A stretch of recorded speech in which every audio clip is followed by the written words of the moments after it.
chắn mò ấy con ma hưng hưng ấy đây nụ trọc nè nụ pum nè đó thằng nga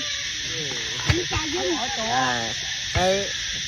rồi ngày cái tiền dân cái nắp thì bán ra mùa cái nắp thì muối kêu nà chuồn điên khá dù này trụ trường ấy đây là thằng hai anh điên bàn màn mì điên đây mì điên thì muối ý cái là đây kia mì điên tí tí đây thịt đấy đây ăn ra mì sai cho mày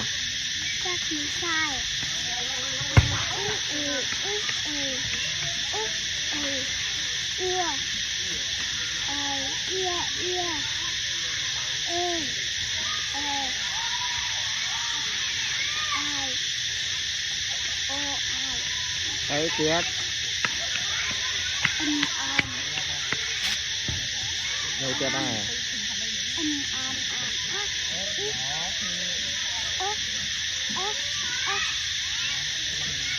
đấy kia đây có kho ăn có kho cho mày